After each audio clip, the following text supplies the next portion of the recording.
Good evening, everybody. Please bear with us until everybody's had a chance to log in. Thank you for joining us. Please could everybody mute their screens. Thank you for joining us. Bear with us one moment.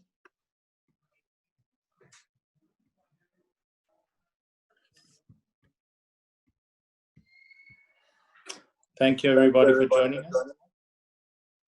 Please bear with us while we admit everyone onto the screens.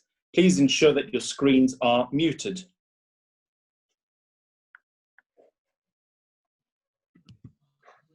Thank you so much for joining us tonight.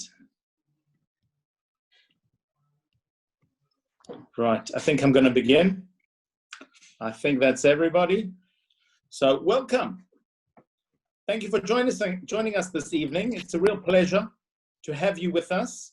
We've got a fantastic guest, a real honor to have her with us here to talk a little bit about Israeli television and movies, which is becoming hugely popular worldwide. So before we do that, a few housekeeping matters. I would like everybody to ensure that their screens are muted. We will have a wonderful talk by Maya Biton, and thereafter you can ask her some questions. The questions you ask, please post in your chat box. There is a link at the top which you can post questions throughout, and we will try and get to most or all of your questions. Tonight has been brought to you by the Zionist Federation in the UK. I am Paul Charney, I'm chairman of the Zionist Federation. Alongside us, our partners are the WZO, World Zionist Organization in the UK. I'm going to talk a little bit about our special guest tonight. For those of you that don't know, Maya is the content distribution manager at Yes Studios. Yes Studios is very popular in Israel, for those of you that know it. Managing the international distribution arm of Yes, which, as we know, leads Israel in content. Maya joined Yes Studios in 2017, where she works to distribute and sell original Israeli TV content to worldwide distributors, streaming production companies as finished tape, which are original Israeli series, or as formats, which are remakes of Israeli series. Amongst TV series, Yes Studios distributed across the globe include such series as Fauda, you've heard of that one before, Shtisel, another popular one, Your Honor, On the Spectrum, Asylum City, Good Cop, and many others.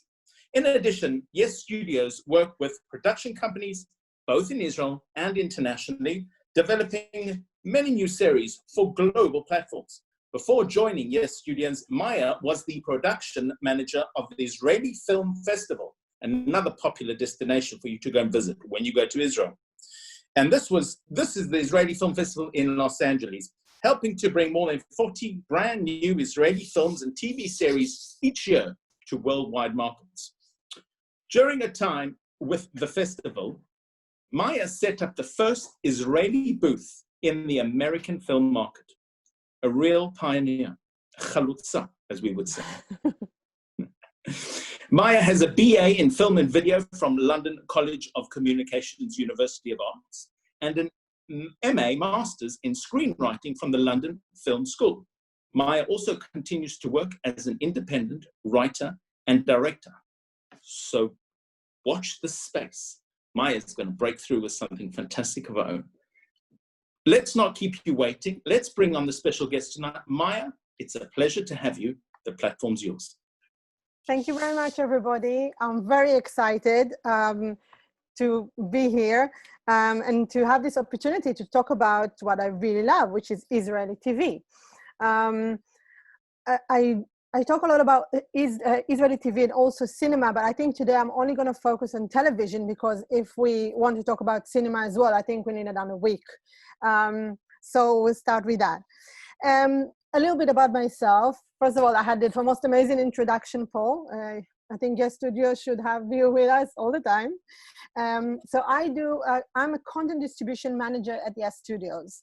And what I do is, as Paul mentioned, I sell Israeli content to worldwide streaming services, broadcasters, production companies, basically as formats, so they can have their own version, like their local, let's say, German version or American version and so on, or as finished tape, which means the original series as is, which obviously is what we love the most, because then it's like the actual, you can hear the Hebrew or the original language in which the series was made in. I'm going to share with you a screen as well with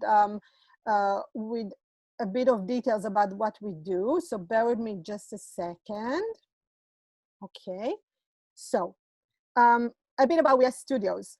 Yes Studios is a small studio, is the distribution arm of Yes TV. Yes TV is one of the leading broadcasters in Israel. We are Israel's premier multi-channel platform, and we are committed to extensively to investing in original content. And we invest more than 8% of our income to original content. We have several exclusive Yes channels that are dedicated to Israeli content, be it Israeli series or Israeli cinema. And us at Yes Studios, we are selecting some of this series to distribute, sell worldwide. And we also do development, which I'll go into later, which is aimed at an international platform. In a nutshell, what we actually do. The first thing we do is content sell. We can sell series from other broadcasters in Israel that don't know how to or can't at the moment distribute their series. It could be from the Ta'agid, from Kan, it could be from Reshet, from Keshet, even though Keshet have their own, but we collaborate with Keshet quite a bit. When I say distribution, we mean, as I said, formats where everybody can have their local version of the Israeli series, finished tape, which means the series as is, and we also try to bring as many television series to festivals as possible, because that's the best way to get to a wide audience. We can have festivals in Seoul, which we won with several series. I'll go into that later. We had series in Australia, in Peru, in Uruguay, in Brazil. So we are committed to all festivals worldwide. What else we do? We do development and production. We try to get an original IP, original ideas and create co-productions with production companies and broadcasters worldwide.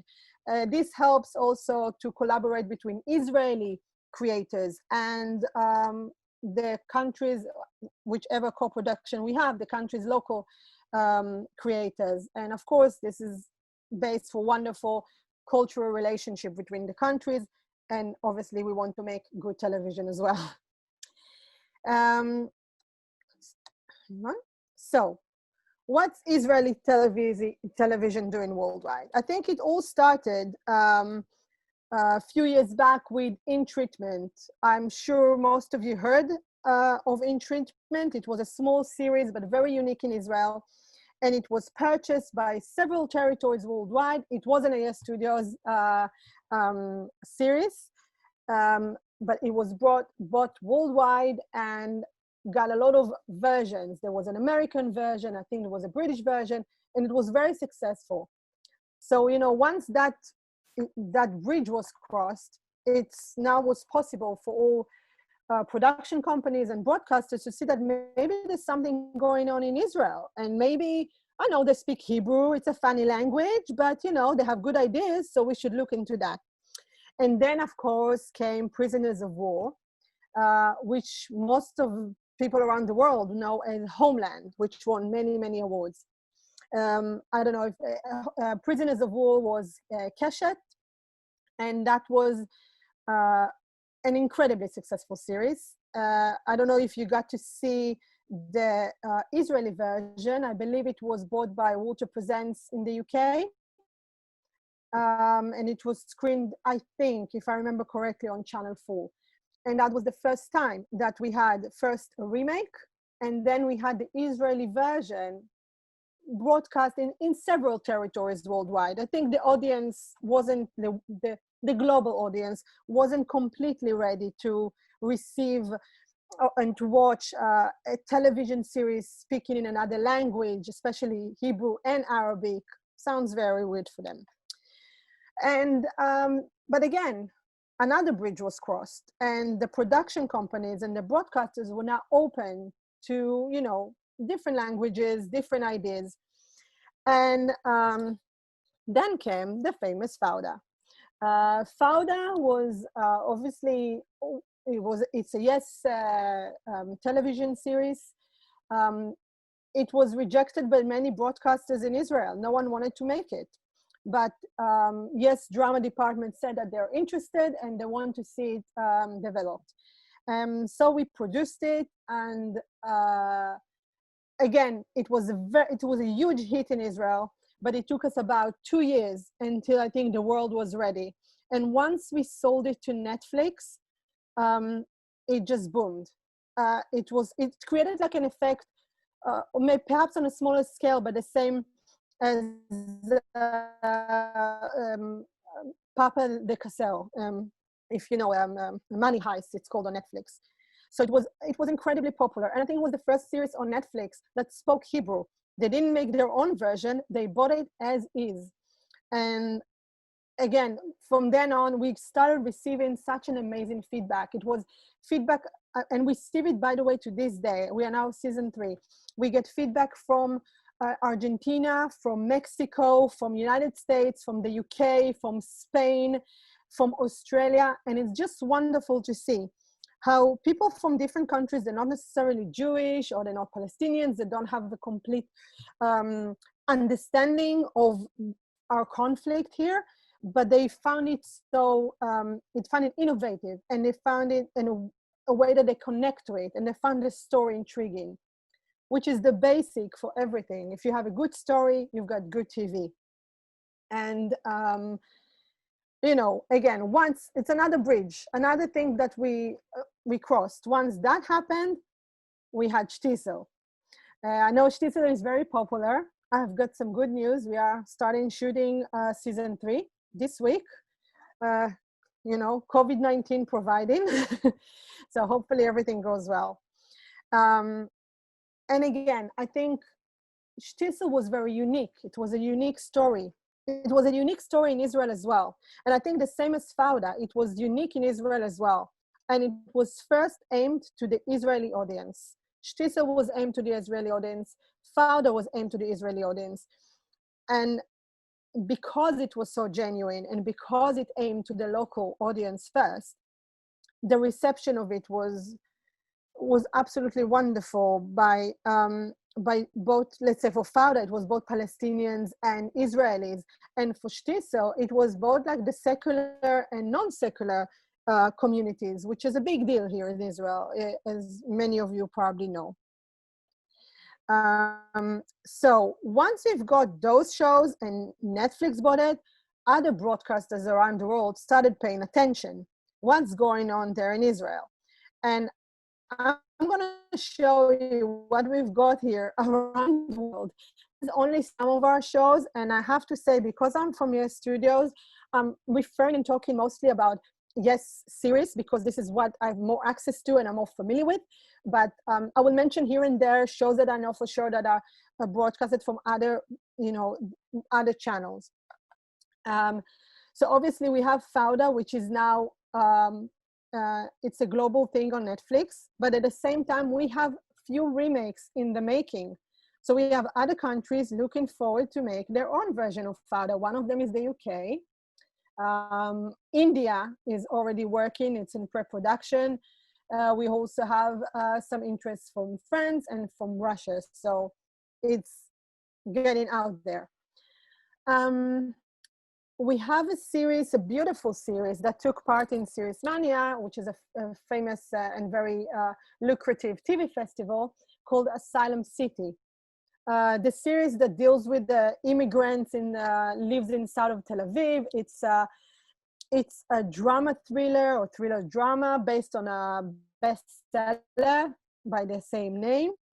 And again, this series speaks Hebrew mostly, and now it's being broadcast in Australia, in France, in Croatia, Serbia, Albania, Montenegro, and Brazil. And Brazil is a brand new, actually, just they started their broadcast, I think, about a month ago. And we received this today from the actors, messages like, what's going on in Brazil? I receive a lot of messages from Brazilians that they've seen the show and they love it. So again, this is very exciting. I'll show you soon maybe a bit about, about the series, so you get a taste of it. Your Honor, for example, another winner of the 2017 Series Mania. It was the first Israeli series to win a big international television festival. The series is now broadcast in so many countries, including Brazil, also a big hit, Sweden,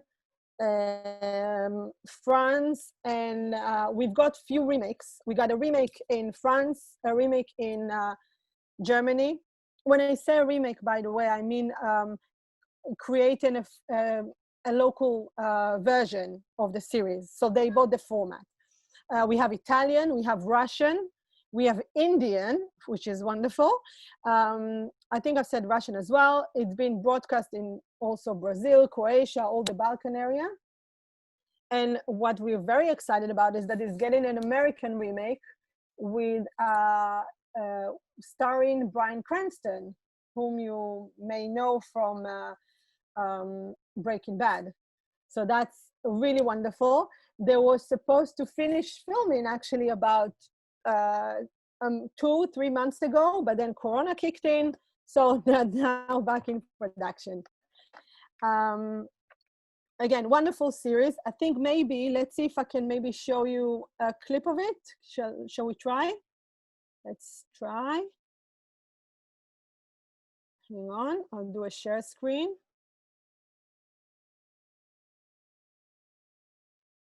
Sorry, just a second. I'm going to share my screen with you, and then we can do that.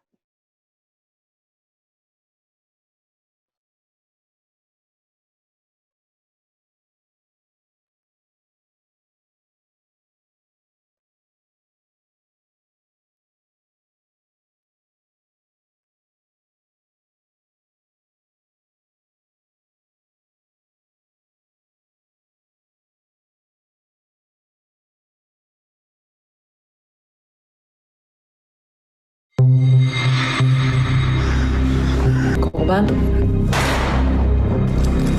מי זה? מי זה? אתה יודע כמה אנשים שלה נכנסת לכלא? סגרו איתך את החשבון שיש להם איתי.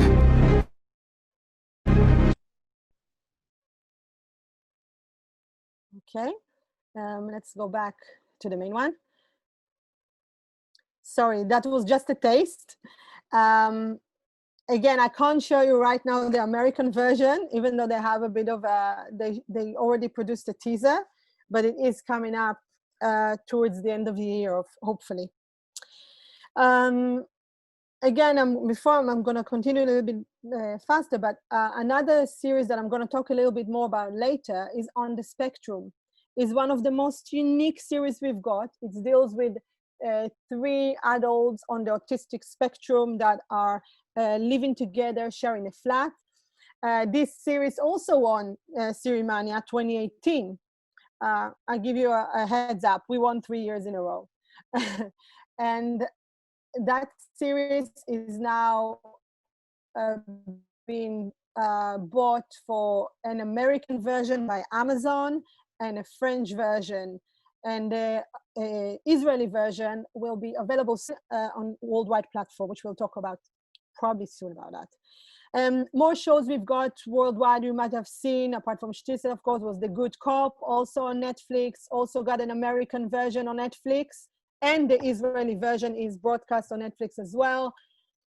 Mama's Angel, available in the UK, in Australia, in United States, some children's TV, and we also have a development called The Devil Next Door, which I'll get into later. So again, this is just a taste of the series we've got. Again, we sell it everywhere as much as possible, but we also take part in festivals. And the festival exposure is part of what helps bringing this TV series out there, because all the broadcasters, all the producers, all the important people are attending these festivals. And when they see this series and when they see it win, they want it. The list of series here is just a sample of what we've had, mostly with 2019, but I've mentioned also Your Honor on Spectrum and Just for Today, that was from last year. What's unique, for example, about On the Spectrum, that it was the first Israeli series to win the Seoul Drama Awards. This is the Koreans. This is a Korean Asian territory. They have very little knowledge of Hebrew or Israeli culture, and they absolutely fell in love with the series. And just to give you an example of how beautiful the content is, we won this award against, I think we were nominated against Fleabag, which is one of the biggest shows on earth. So that was quite an honor. And this is actually a few of our creators receiving an award. We are very proud of them. Again, Israeli television gets worldwide coverage. We are being talked about in Variety, talked about in Rolling Stones, in Deadline. This coverage gives us the input that we need in the industry, and that means that people are listening to what we have to say, and they're paying attention what we create here in Israel. This attention is important, but it's not just because we did few good shows. There's a reason for it. So what basically makes the Israeli television unique? And again, I'm focusing a lot on yes TV, but I think other broadcasters can relate as well. We have a very strong DNA to our content. We don't have a lot of budget, so we have to be very creative. Our content is grounded in the here and now. We talk about things that matters to us. If it's religion, if it's politics, if it's personal struggles, they are all personal stories. They belong to us. Authentic voice. Authentic voice is, everybody likes to use the word authenticity, but here in Israel, the creators take it seriously. We create shows that by writers, by directors that have a voice. They have something to say, and we are here to listen. And through their voice, through their unique point of view or individual and authentic point of view, we get to see intricate worlds that otherwise probably wouldn't have exposed to. Take, for example, On the Spectrum. When the series was made, there weren't a lot of series about people on the spectrum. There definitely weren't adults on the spectrum and how they live. And there weren't series from their point of view. There's always series about their families, about their neighbors, how society accepts them. But they were never treated as like any other person with the same problems. They want to find a job. They want to find love. They want to integrate in the world like everybody else. It's an example for a unique voice. Because we don't have a lot of high budgets like any other country, we have a lot of realistic, we call it realistic production aesthetics. So we try to use what we've got. We try to use relocations. We try to use authentic costumes. Basically, make the best with the very little we've got. But again, everything depends on passionate storytelling. If you are true to what you have to say, and you're not trying to please everybody, you're trying to write a real story, it will hit. It will always reach out and touch audiences. So basically, what we want to do we, in order to produce things, we want to make great television for ourselves. That's our motto. If you always try to make great television for yourself and for your friends, eventually you reach a really good audience that feels the same. So in order for us to get these results, we source out good creators, good writers, and we are open to both experienced and first-time creators. We are not prejudiced against either, because everybody can have a good story to tell. If they have a good story, we'll be there to listen. Again, we're looking for individuality, personal stories, original voices, as I said before. Realism, as I said, we can't have an extensive epic dramas set in, in the medieval age, times, because we don't have the budget to do it properly. So we do real stories that happen now. And again, strong ideas. If you got strong ideas, you don't need to worry about too many special effects. We have them, but we don't invest solely in them. So how we actually produce, how we make this series. So, as I said, everything is about the story. We have strong scripts. Strong scripts are the key for everything. If the story doesn't work, we're not gonna have a good production. We have very tight schedule. We don't have 3 or 4 months shooting schedule like they have in America. We have tight schedule, tight budget.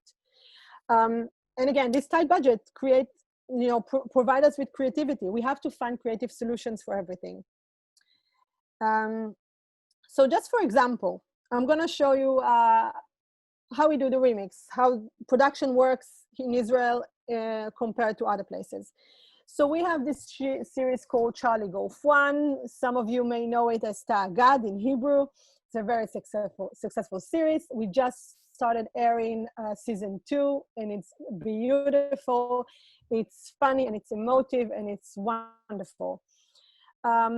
So as you can see, we have 40 episodes for the first season and for the second one as well. We basically have an average of 1.6 days per episode. And the budget for the season 2, which was more expensive, is like $106,000 per episode. And we had one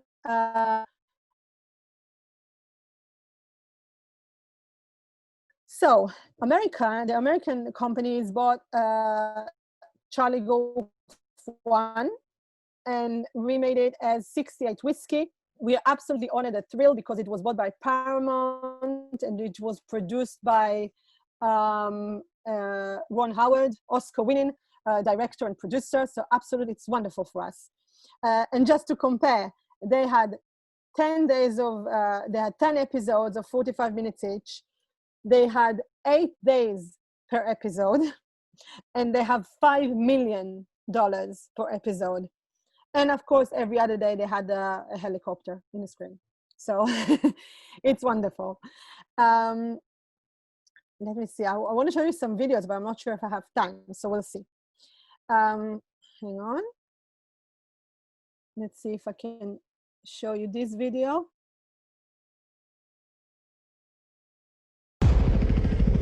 From the network that brought you Yellowstone.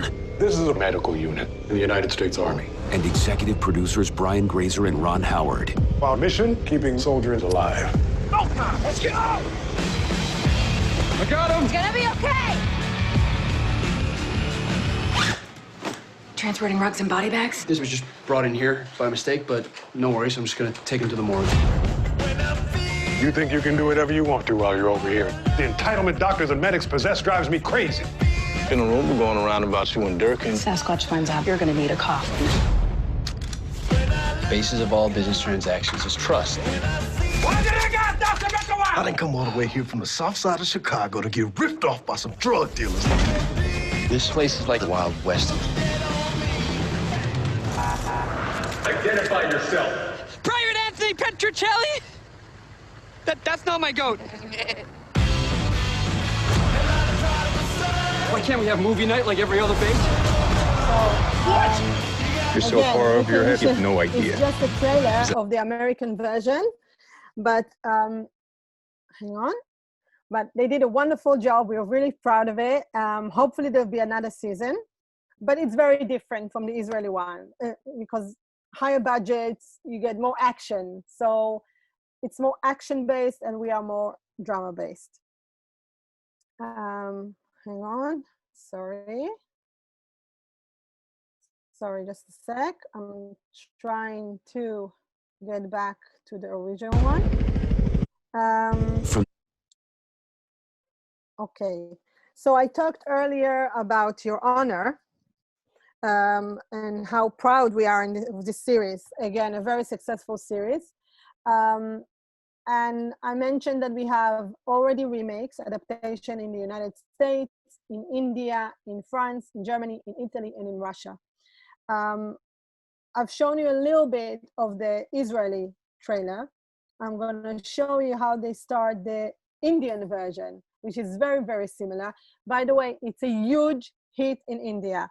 And India is a huge market to sell to. So every Israeli series that gets to India, it's wonderful for us because they have over 1 billion viewers. So 1% of their viewers is not even the entire of Israel.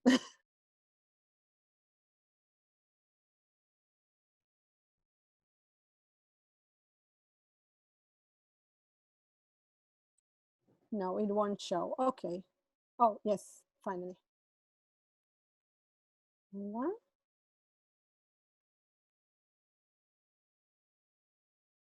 Okay, I don't think it will show, so I'll just skip it.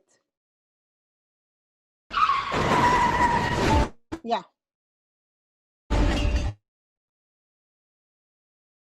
मेरी गाड़ी चोरी हो गई है जी। तुम्हारी गाड़ी से टकरा के एक घायल आदमी सड़क पे पड़ा था और तुम उसे वहां मरता छोड़ के चले आए। वो गाड़ी देख रहे हो, उसे गायब करना है। गाड़ी मिल चुकी है पुलिस वालों को। एक्सीडेंट के रगड़ से जो पेंट उतरा ना मोटरसाइकिल पे, उसका रंग आपकी गाड़ी के रंग से मैच कर रहा है। जो गाड़ी चोरी हुई है, उस गाड़ी का एक मोटरसाइकिल से एक्सीडेंट हुआ। एक्सीडेंट में जो घायल लड़का है, वो एक बहुत बड़े गैंगस्टर का बेटा है। वो 18 साल के बच्चे को फंसा रहे हैं। अगर तुम्हारा बेटा किसी हत्यारे को ठोक के भागा होता तो तुम क्या उसे पुलिस के हवाले कर देते? जज खुद क्राइम करेगा तो उसे कौन जज करेगा?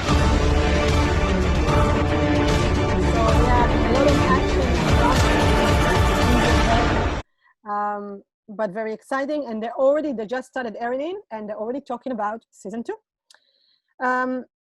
As I mentioned before, we not only develop original content in Israel, we also try to develop content with Israeli creators aimed at international market. And one of Yes's most interesting development of recent years is The Devil Next Door, as you probably may know as Netflix original.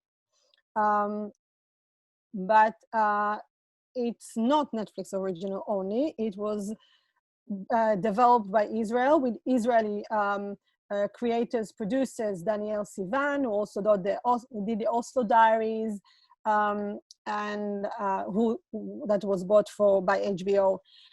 And again, an Israeli production got to Netflix, and this is what you see here is just some of the coverage that the series got. Not to mention that it started a wonderful debate worldwide about the Holocaust, about the trial of even the terrible, as we call him in Israel.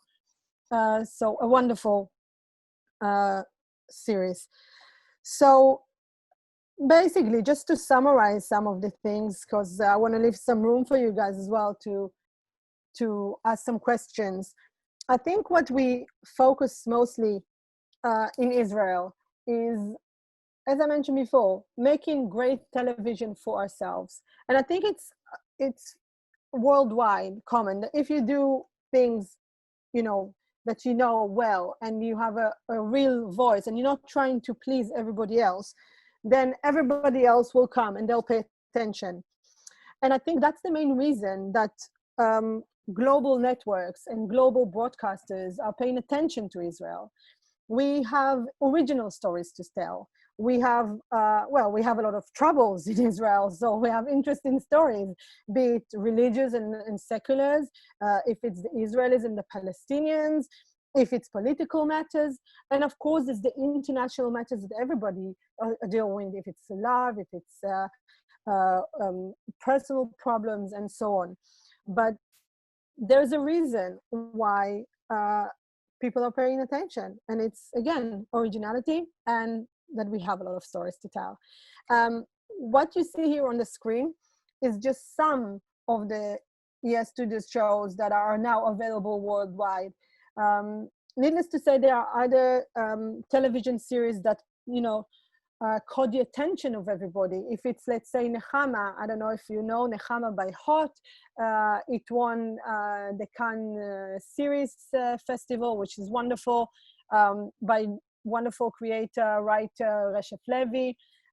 We had, of course, When Heroes Fly, which also made it to Netflix. We had series that were both in formats worldwide, like Connected, Mechubarim. And, as I mentioned, I represent ES Studios, but the way we look at it, every success of an Israeli television is success for the next one coming. And now that we had the last couple of weeks, we had wonderful news by Apple TV, who bought 2 Israeli television series. One of them is the wonderful Tehran. It's not a ES Studio series. I recommend it immensely. It's wonderful. It's available on Cannes or Tagid, and it will be available on Apple TV. And it's from the creators of Fauda, and also from the creators of another series of us, which is Magpie, which won awards worldwide and awards in Israel. And what's beautiful about it is that it set a record for the amount, amount paid for a series. And again, that's another bridge crossed. So that means the next project that is good enough to come along will be even better. So again, we are a small hub of creativity here in Israel, but we make sure that every story we've got to tell count. And even though we work with different broadcasters and different bodies and different creators, at the same time, we all work for the same goal. So I think that's in a nutshell about the Israeli series. I can talk about it more, but I want to hear what you have to ask and what you have to say.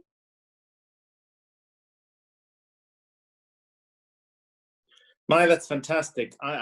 We could listen for another 2 hours and watch clips, and it would be just simply fascinating.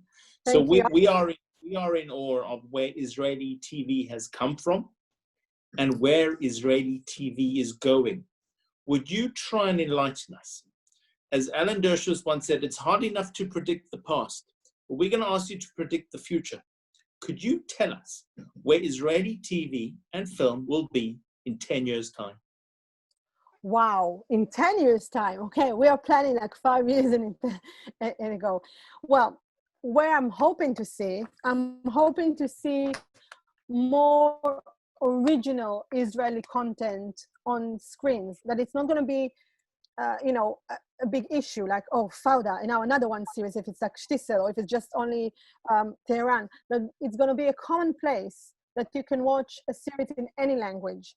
So at the moment, even though we have quite a lot of, successful content, it's still not easy to sell Hebrew speaking content worldwide. It's a foreign language for most. It's a foreign language for one of the biggest market, which is United States and also India. So I'm hoping to see in 10 years' time that anybody can sell any series in any language. That would be wonderful. I'm also hoping to see here more original stories. And I know it's, every time you think, oh, all the stories have been told. There's always new voices. So I'm looking forward to see here new creators, young and more experienced as well, who have things to tell, and more women-driven stories. We don't have a lot of these, I have to say. They're very action, male-based series. So I'm looking forward to see more of that as well. The low-hanging fruit, as we say. Are you finding, through the success of Israeli TV series, are you finding that there is foreign investment coming into Israel at the original stages, at the content stages? Yes, I think so. I think it's just starting. It's starting a little bit, and again, there's a lot of technical issues and also legal issues that involve foreign investment. But if you take Tehran, for example, the Tehran deal, Tehran was developed here in Israel, but I think during the development stage, they already started getting foreign money. They got a Greek production company investing in them, and then came along the Canadian Cineflix. So that means they got foreign money from, maybe not from the complete start, but from early on. We are trying to do that as well right now with a couple of our dramas. One of them is a period drama, so that's very expensive and it's never been done before here in Israel because of the cost. So we are trying to get some investments. Again, the broadcasters and production companies are more open to it. I think the current few months have been very tricky for everybody worldwide. So everything is a bit, pushed back a little bit. But I think once the world stabilizes a little bit, we're going to have more investments in Israeli television. We hope, at least. Fantastic. I'm going to turn our topic to Fauda. There is a rumor that a series 4 of Fauda might be coming based on the coronavirus, where Gabi and Doron make sure everyone's in lockdown. Well, I tell you what, if it's not in the story, and if they're stuck a little bit, maybe I'll throw it in there. So I'll let you know. I'm not sure. There is a 4th season coming up. When I say coming up, it's going to take a little while. We started writing it. I don't know if they're in quarantine, but you never know. I'll suggest it tomorrow at a production meeting. How is, specifically Fauda and other Israeli series received by the Arab countries and Arabs in general? Yes, so I'll speak specifically about Fauda because Fauda is very intense and it involves the conflict. What's most important, I think, for us was that how the Israeli Arabs and the Palestinians here will receive it. And we were absolutely thrilled that they absolutely received it with open arms, because I think it was the first time that they've seen a series that, the bad guys are not always the bad guys, and they're not always the bad guys, and the Israelis are not really completely the good guys. There's a mix of everything. So it's very, the characters are very intricate. They're not flat. They have good sides and they have bad sides like everybody else. So it was received wonderfully here by the Arab community.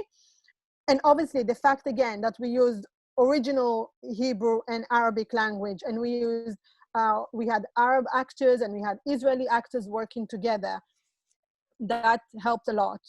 And I think what made us really, we were surprised and excited all at once that when we launched season 3 on Netflix, it was on the top 10 of most Arab countries. That means Lebanon, Jordan, Saudi Arabia.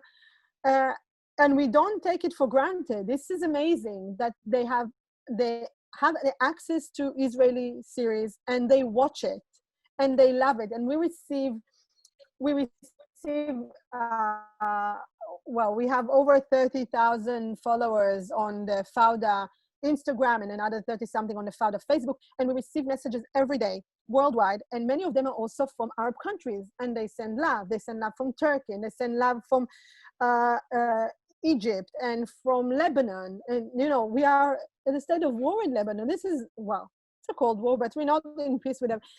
It's wonderful.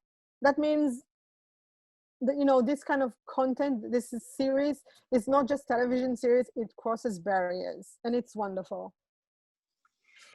That is so important as well. It's a message that we get out there, that Israel can get out there, that there is no other medium of getting it out there. So it's a fantastic conduit. Yeah. We've got a couple of questions on the development approach of how the writers teams fits into the development teams. Sure. And then also, how do you choose which of the series to promote worldwide and the distribution?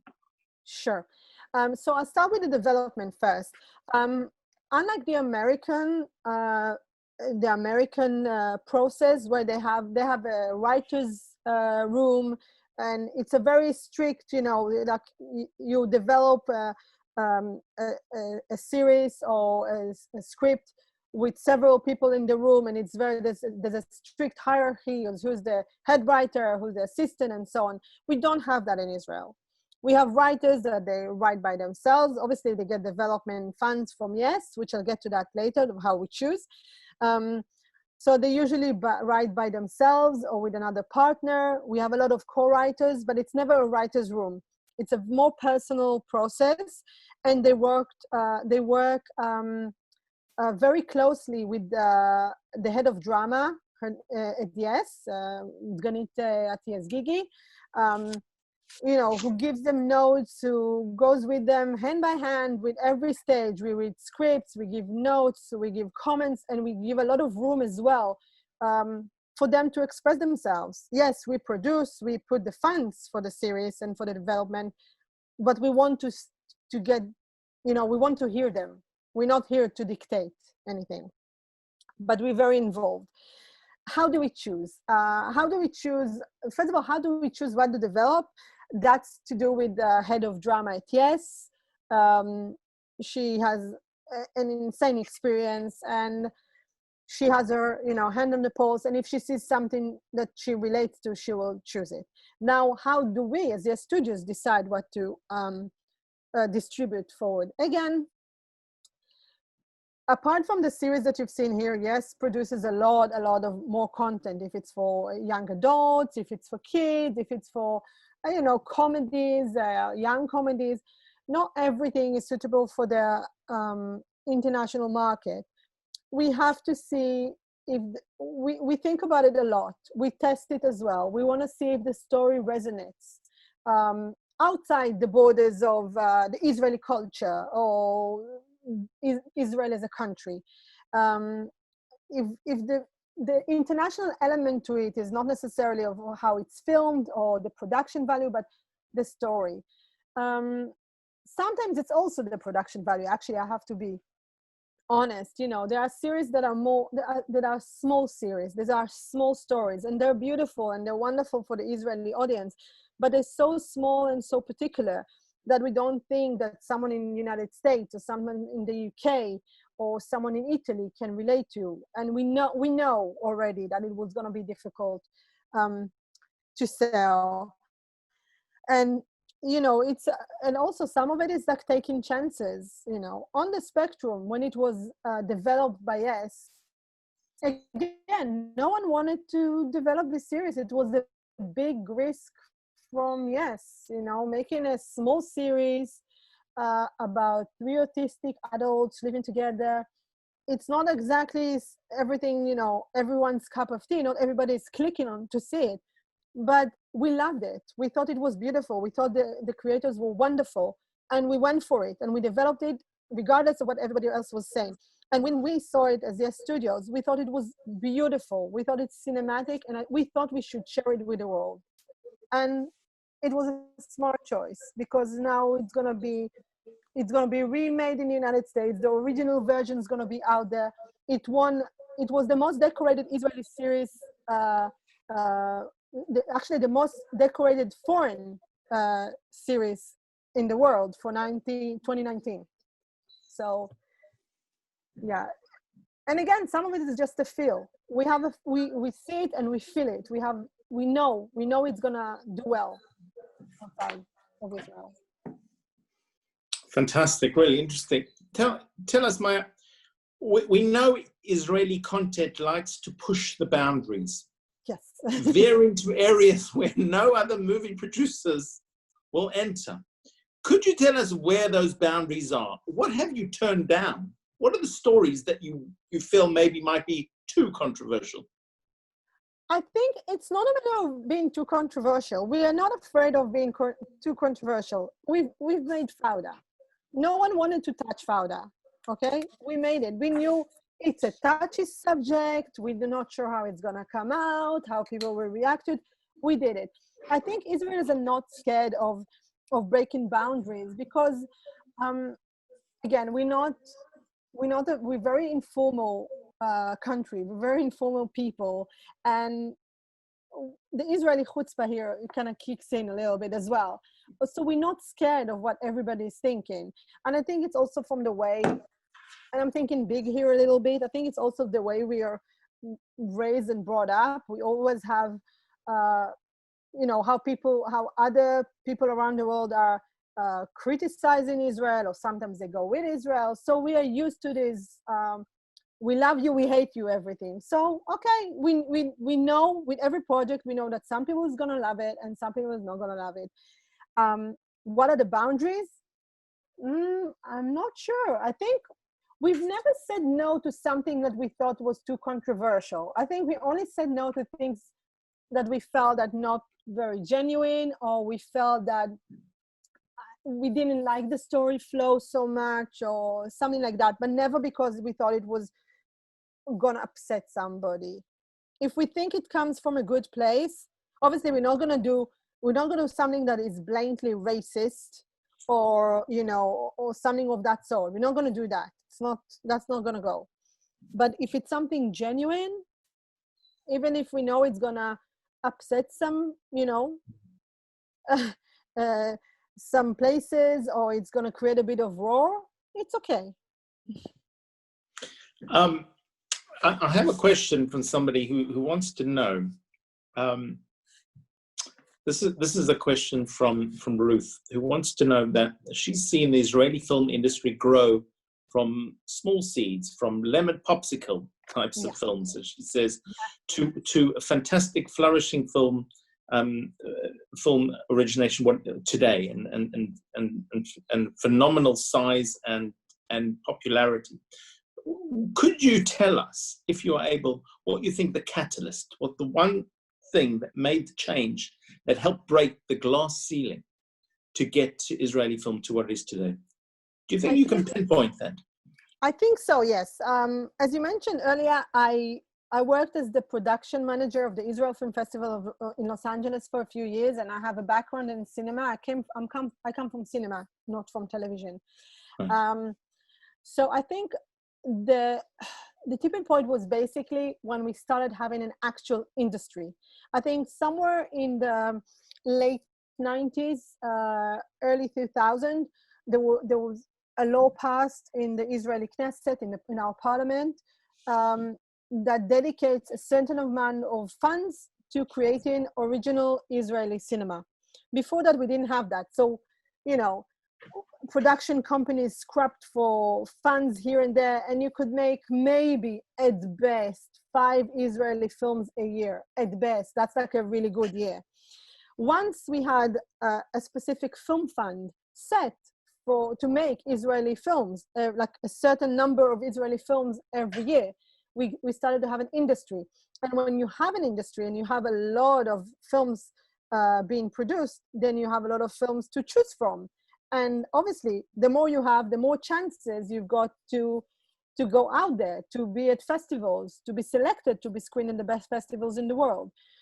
And when I joined the Israeli Film Festival in Los Angeles, I joined it, and it's 28th year.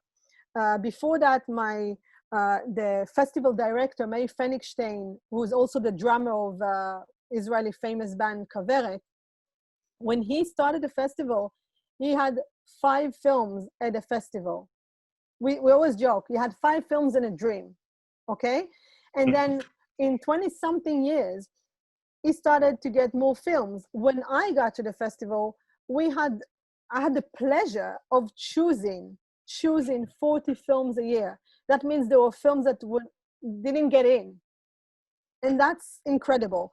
I know it's short films and it's not 40 features, but we had features, we had documentaries, we had couple of TV series, because back then it wasn't really a thing to have TV series at festivals. And we had shorts, and yes, we brought 40 films each year to an American audience. We had over 20,000 audience in Los Angeles. And I think that's just incredible. That's, again, if you've got the funds, if you've got money, if you've got the country supporting arts and culture, then you're gonna have a productive community, and you're gonna have results. So tell us, how have Israeli films and TV done at the Emmys and the Oscars? And when are we going to win the big ones? Oh, I don't know. I'm hoping to be the one to bring the Oscars, actually. I'm working on that. But how we've done at the Emmys? We've done a bit better at the Emmys, actually. I think we've won 2 years, I think 2 years in a row, we've won the international Emmys, one with Nebsu, which is Reshet series. It's wonderful. It's very unique. Again, a unique story. It's about an Ethiopian, it's a comedy, or a sketch comedy or a sitcom about an Israeli from Ethiopian origin and how he is perceived in Israeli society. And it's incredibly funny and incredibly witty, and it was original. So it did very well in Israel, and it won the Emmys, the international Emmys. And I think a year after that was, I don't know, I think it's Kupa Rashit in Hebrew. I think it's called The Register in English. I'm not entirely sure about the English name. Again, a Ta'agid series, did very well at the Emmys. And again, even those who didn't win the Emmys, there were other that were nominated, Israeli series that were nominated. So we did pretty well. We get in there. I think we should win more. About the Oscars, we're trying. It's a tough competition, but we've been nominated several times in the last 5. So that's, from a small country that still produces, even though now we have an industry of sort, it's still not the same as that German industry or Italian and so on. But again, if you look, if you look at last year's foreign language winner, Parasites by Korea, again, you see language is no longer an issue. I know it's a foreign, it's a foreign language category, but still, it did amazing worldwide, and it won other Oscars that are not related to the foreign language film, which I'm hoping Israeli films will get there as well. So not just to win in the foreign film category, but to win as a director, as an actor, as a film in itself, no matter what the language is. Well, we're hoping to see an Israeli version of Bollywood. And can I be the first to coin the phrase from Jerusalem, Jollywood? Jollywood. Jollywood. Not sure we'll catch on. You can trademark it, But you know what? Now that we're working with a lot of Indian companies, we're working with quite a lot, and Indian producers, Indian broadcasters, I think we should throw it out there. We'll see what they say. I think they'll be thrilled. I'm sure they will not. They will. You'll be amazed. Maya, it's been fantastic, and you've really enlightened us into an area where we're only seeing as customers, as viewers from the outside.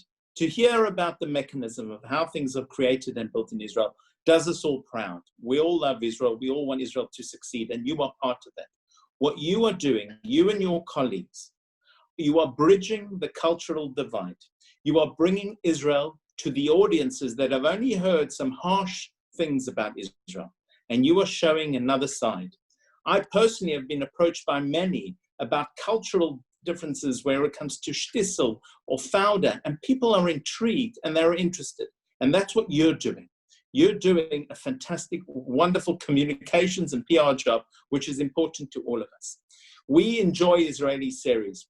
We probably watch because we are a little bit Zionist as well. We want to know what's happening as well.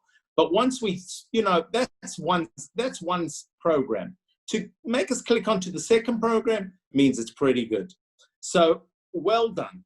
Whatever you're doing, Keep doing it. Keep growing. We know, I think you've underestimated where Israeli film and TV will be in 10 years. We're hoping for Jollywood. We certainly will see the Oscars being filled up. And we're hoping for another series and everything that you have to do. And we wish you all the best. I'd like to just say a little bit of, firstly, a thank you to Maya. Thank you very much. For all of your time that you've given. I also want to thank a few other people. Again, the Zionist Federations and the WZO UK for making this happen. I also want to talk a little bit about some future events. Please log on. We do these series in order to bring you something different about Israel. So on the 19th of July, at 1 p.m. UK time, we have a virtual tour of Ben Gurion's desert home. And this will be with the professional guide, Esther Suisa. That's on the 19th of July. We also have on the 5th of August, celebrating Tu B'Av. We call it Tu B'Lav.